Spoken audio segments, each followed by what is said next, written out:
Kasalukuyang nasa kritikal na kalagayan si Pangulong Kuting Jr. sa isang pribadong ospital matapos umano'ng makaranas ng matinding pag-atake sa puso.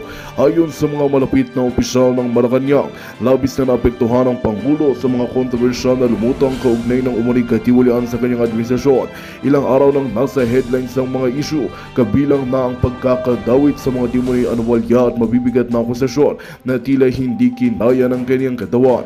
Maraming netizens ang nagbigay ng kanilang reaksyon sa balita, habang may mga nagbayag ng suporta at panalangin para sa paggaling ng Pangulo. Hindi naman naiwasan ng ilan ang magbitiw ng maanghang na salita, sinasabing ang kalagayan ng Pangulo ay resulta ng karma. Ang mga nabistong baho ay sapat para magdulot ng ganitong klaseng stress, ani ng isang aktivista. Samantala ay giniit naman ng mga taga-suporta ng Pangulo na huwag gawing politikal ng isyu at hinihiling ang pagkakaisa sa panahong ito. Habang patuloy na binabantayan ang kalagayan ni Kuting, nagiging masalimuot din ang sitwasyon sa loob ng pamahalaan. Maraming tanong ang bumabalot sa kasalukuyang estado ng liderato at ang posibilidad ng paggamit sa pagpalit ng posisyon kung sakaling lumala ang kaniyang kondisyon. Sa gitna ng krisis, umaasa ang taong bayan na mananaig ang katotohanan at makatarungan sa kabila ng mga nangyayari. At yan nga ang balitang ating pagkakatutukan. Ngunit bago ang lahat, siguraduhin mag-subscribe at ihit ang notification bell para sa patuloy na pagtutok sa mga silip ng bagong balita sa tunay na boses ng masa.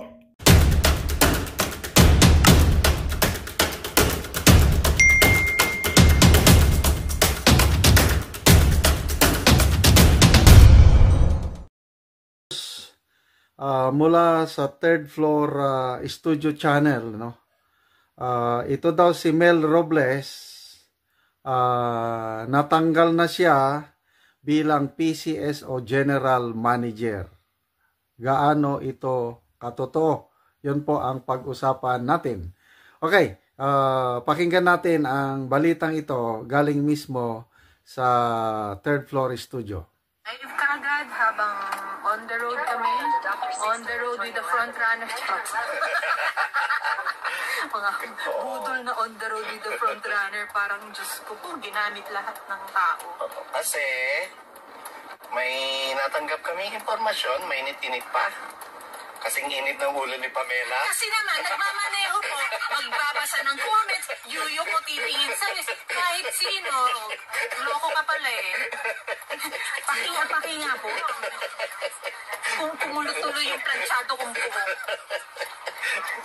Ang aga-aga, Marlon. May informasyon po na di umano,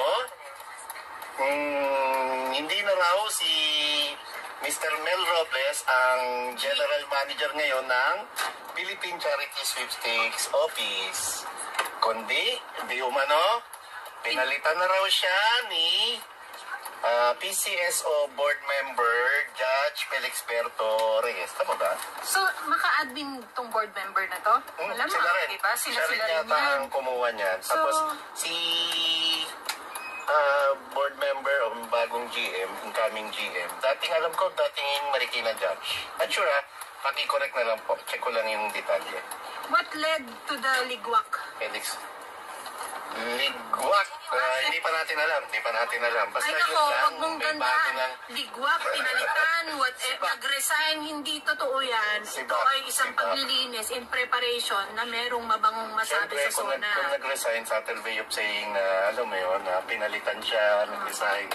So, para may... Tayo lang naman ang nag-resign, ang pinag-resign at umamin pa rin ni Ligwak. Umayos sila. Pero, ano ba to? Kung totoo itong informasyon na to, no? Maraming dapat gawin. Una, ibigay sa publiko kung ano ang dahilan, bakit biglang-bigla tinanggal or meron ng bagong PCSO GM. Dahil nga ni Ligwak. At pangalawa, bakit ginawa to, kung kailan aalis ang Pangulong Bongbong Marcos papuntang Singapore, Brunei. Ano Kasi ba wala nang makuha.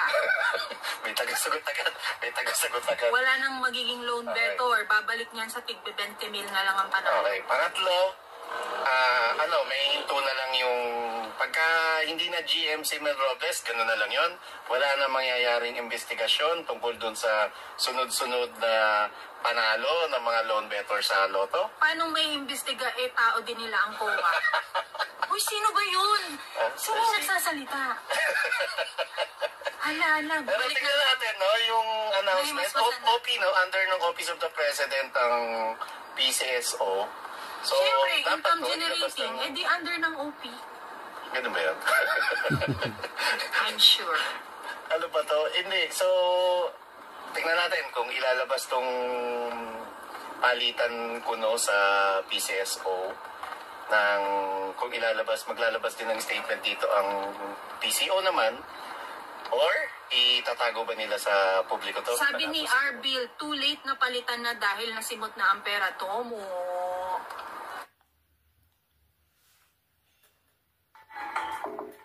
Okay, so salamat kay Yosek Pamela at Yosek Marlon, Third Floor Studio. Sila yung isa sa mga happy studio talaga. Napaka-lively kung mag-vlog itong dalawa. Abangan natin, I believe, maraming puting ahas din. Maraming informants itong dalawa kasi galing din sila dyan eh. So, ano ang dahilan? Yan ang tanong ngayon. Baka nga is naubos na ang pera ng bayan at I agree doon sa nag-comment na too late. Noon pa sana. Sino yung pinalit? Flores, dating board member ng PCSO.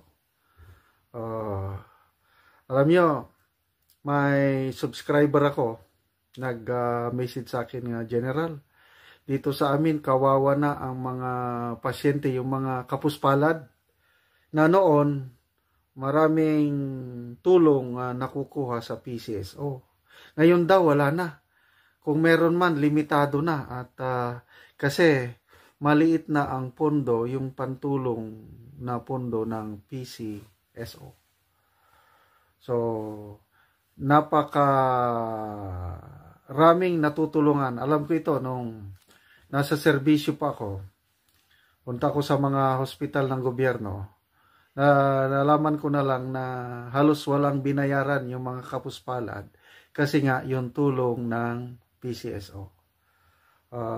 Correct me if I'm wrong, itong PCSO na-establish during the Marcos senior years. Yung intention, yung purpose is para ang gobyerno maka-generate ng maraming pondo, pantulong, kaya nga charity vlogger o charity sweepstakes office. So, malaking pera talaga sa PCSO. Kailan ba yun? Panahon ni PRRD. Meron akong kaibigan, politiko. Naging board member siya ng PCSO panahon ni PRRD. Nako, nalaman ko malaking pera talaga. But then, panahon ni PRRD, wala tayong narinig na masyadong anomalya sa PCSO kasi nga, nagagamit yung pera, yung income ng PCSO pagtulong sa mga nangangailangan. Ngayon, nako, wala pang ilang buwan, pag-upo ni Mel Robles, yun na yung controversy, yung ilan yun? 433 winners na magkano yung premyo, halos 500,000 pesos. Kaya hanggang ngayon, hindi na imbestigahan yun eh.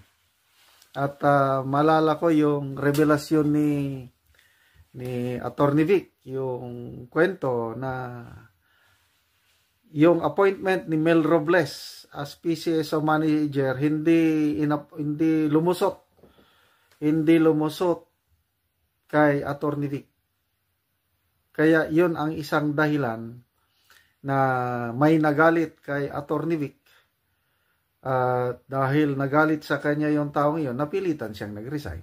So, pag-alis ni Attorney Vic sa kanyang posisyon, yun na. Lumusot na yung appointment ni Mel Robles, naging PCSO General Manager. At ngayon, nagka-loko-loko. Okay? So, kung totoo na pinalitan na siya, Posible yan. According to Yosek Pamila, cleansing. Parang pinapakita nila na nagkakaroon ng reform ang PCSO para may mabanggit na maganda sa SONA. Kasi sa ngayon, ilang buwan na, isang buwan na lang mahigit, SONA na ang Pangulo. Kaya naghanda sila ng mga magagandang babanggitin sa SONA. Baka isa na ito. We have made reforms sa PCSO. Yun, napalitan. Naglagay tayo ng bago. Yung alitagtag drug hole na largest, sigurado. Babanggitin yan sa SONA. Yung dati 2 tons hanggang nung nabuking sila na halos kwento-kwento lang yun, na naging 1.4 tons na lang. Na ngayon, kaduda-duda, halos wala pang nakakasuhan yung So, ayan, mga pang SONA ito. Mga preparasyon sa SONA ang ginagawa para it makes it appear na maganda ang ginagawa ng gobyernong ito. So, bukas makalawa, sana mayroon ng confirmation, mag-announce ang PCSO or PCO na napalitan na talaga itong si Mel Robles.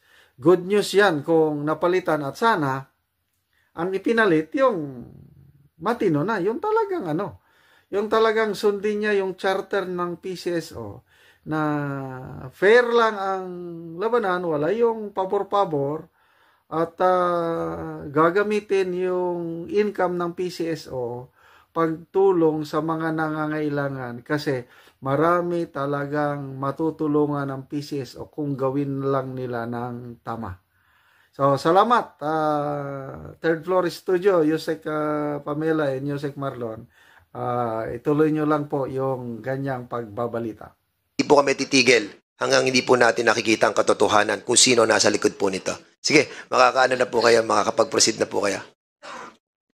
Ako po si Renelyn Torres Riansales. Nasa 8 taong gulang at kasalukuyan pong naninirahan sa Purok Masagana, Barangay Ransohan, lungsod ng Lucena. Excuse me. Noong May 22 po, 2024, humigit kumulang po ng alas 3:15 ng madaling araw. Natutulog po kami nung 2 kong apo sa aming bahay. Nagulat na lang po ako nang bigla pong lumagabong yung pintuan ko sa harap ng bahay ko. Na sa gabi po, yung ilaw ko po sa labas ng aking bahay, yun po ay magdamag na buhay. Pero nung narinig ko po na 4 hanggang 5 tadyak sa pinto ng bahay ko, nang nagmulat po yung mata ko, patay po yung ilaw. Tapos may nagpa-flashlight po doon sa labas ng aming bahay. Nang mabuksan po nila yung pintuan ko, sila po ay pumasok dun sa bahay ko, at noon po ay bukas yung pinto ng kwarto ko. Umimik po sila ng pulis, pulis. Dapa. Kamay sa likod. Sabay tanong po habang nakatutok yung baril sa akin. Tinatanong po nila si Jonathan kung nasaan. Sabi ko po ay nasa trabaho. Nung lumabas po sila dun sa pinto ng aking kwarto, ako po ay palihim na tumingin sa kanilang katawan. Nung bumalik po sila dun sa kwarto ko, ako pinakaupo na. Pinaslight po nila yung aking mukha. Tinanong po uli nila ako kung nasaan si Jonathan. Sabi ko po ay nasa trabaho. Saan daw po nagtatrabaho? Sabi ko po sa Laguna. Ang pinagtataka ko po, bakit po sila pumasok ng bahay ko nang wala pong warrant o wala pong abiso sa akin? Ang sumilid lang po sa isip ko, nagsalaysay po ako dito sa Kongreso noong May 22. Nangyari po ay May 24. Yun po ang nalalaman ko lamang na dahilan kaya po ako ay pinasok ang bahay nang walang paalam sa akin. Nung naramdaman ko pong wala nang tao dun sa labas ng bahay namin, pinilit ko pong buhatin yung dalawa kong apo na isang 9 na taon at isang 8 taon. Habang nangangatal po yung katawan ko, tumakbo po ako sa bahay ng nanay ko. Kaya pag naaalala ko po yung nangyari, ako po ay takot na takot pa rin hanggang ngayon.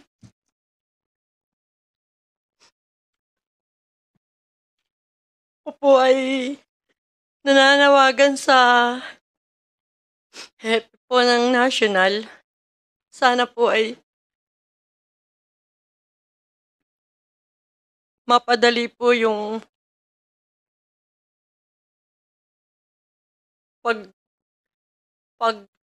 pag-alam po kung bakit po pinasok yung bahay ko. Hanggang ngayon po talaga ako po ay takot na takot pa rin. Kukwento ko po sa inyo, ayaw na po kong payagan ng mga anak ko pumunta dito ngayon. Pero gusto ko lang po talagang magkwento sa inyo na ganun po yung nangyari sa akin. Sinabi ko na lang po sa mga anak ko na itutuloy ko at ang sasabihin ko lang naman po ay yung katotohanan. Yun lang po at salamat. Congressman, I think Congressman JJ, this is not only a direct attack on them but a direct attack to us. Dahil po they wanted to obstruct yung ating pong ginagawang investigasyon, and by doing that ay yung fear factor that they wanted to employ upon you for you not to attend on this hearing. And for that, it is really an attack to this institution. And that's why, Congressman JJ Suarez, Yes. you want to proceed? Mr. Chair, you know, I've been a congressman for 4 years, 5 years now. And previous to my position, you know, my parents also became representatives of the district that they used to represent. And I think this is the first time lang that I can recall na may ganitong pangyayari. Na merong tumistigo sa mababang kapulungan at ikwento yung karanasan niya kung saan tinakot, pinalibutan, tinutukan. At pagkatapos nun, ng kanyang pagsisiwalat ng katotohanan, 2 days after the fact, it happens again. And this is not anymore during, before, or after a barangay election. This is an ordinary times, Mr. Chair. Sa sobrang takot po ng witness natin, siya na po ang nagsabi, sarili niya na pong anak ang nagsasabi na huwag na kayo pumunta dyan. Mr. Chair, paano po natin mabibigyan ng kapayapaan ang mga kababayan natin kung sa mga ganitong bagay, yung mismo mga inaasahan natin na poprotekta, magtitiyak ng ating kaayusan at katahimikan, eh sila pa mismo ang nasa likuran. So, it's disturbing to me because it violates the very essence of why we are all here. It breaks the very fabric of society. And Mr. Chair, I think as duly elected officials, members of this committee, we need to make sure that, number one, kung sino man ang nasa likuran nito at kung sino ang nasa likuran ng mga taong nasa likuran noon,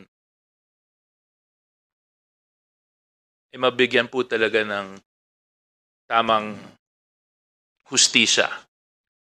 Pangalawa, yung mga magwi-witness dito sa atin, whatever committee, may this serve as a lesson to us all that they need to be protected, that they need to be given ample support. Dahil napakahirap po ng ginagawa nila, nahaharap sila dito sa ating committee in front of the millions of Filipinos who are viewing us either through TV or Facebook. Malalaman kung sino sila, malalaman kung ano nangyari sa kanila. Dapat masiguro din natin na nabibigyan natin sila ng tamang seguridad. Ang nakakalungkot po ay yung inaasahan po nating dapat magbigay sa kanila ng tamang seguridad ay sila pa po yung gumawa nun sa kanila. Deputy Speaker, kasi dun sa report na that was submitted to this committee, identified yung 8 policemen. They were identified, na-identify po to, siguro tanungin natin ang Quezon, yung COP or yung chief of police ng you are the acting chief ngayon, no? Ikaw yung hepe ngayon ng Quezon? Yes, sir. Pero na-relieve din po ako, sir, nung May 24 dahil po sa insidente na yan, sir. Dahil sa insidente ito na na-relieve ka? Yes, sir. At itong 8 ito na-identify na sila talaga ang pumasok doon sa bahay ni Mrs. Rian Sales? Yes, sir. Kami na rin po ng aking investigador, sir, ang personal na nagtulong na pag-iimbestiga kasi, sir. How are these people been identified? Through sa CCTV, sir. So nakita talaga sa CCTV na pumasok sila sa bahay? No, sir. Doon po, sir, nung pagpunta nila sa Barangay Bara at based po sa statement ni Ma'am Renelyn, tsaka po, sir, doon sa pagbalik nila sa police station. Nasaan na itong 8 ito? Nakakulong po, sir, ngayon. So ngayon nakakulong sila? Yes, sir. And I think it is important on this hearing that I think we need to have a motion to invite these 8 that perpetrated that incident, that crime against Mrs. Rian Sales. Hindi natin to palalagpasin dahil sa ginawang ito, and we will be calling also the attention of our Chief PNP, si Chief PNP Marbil, Just come to think of it. May 22, nag-conduct tayo ng hearing with this witness, and then after 2 days, pinasok ang kanyang bahay. Di ba? Clearly, ito'y pananakot sa ating mga witnesses para wag mag-appear dito sa kongresong ito. And we will be inviting, because this concern our national leadership, our national organization. Dahil may mga gantong klaseng pulis, Again, sasabihin po namin sa inyo, we have talked to the speaker and to the Chief PNP, asking us, di ba, na tignan yung mga organisasyon na minsan ay napapahiya yung ating mga kapulisan. Pero kung merong gantong klase ng mga pulis, di ba, na inaabuso ang kanilang kapangyarihan, I think, Mr. Chairman, members of this committee, mahirap masundan yung ating usapan ngayon. We have to cleanse our organization. Okay? So, Yaman. Congressman Paduano, you are recognized. Before you proceed, Congressman Paduano, the chair would like to acknowledge the presence of Congressman Bosita. Go ahead.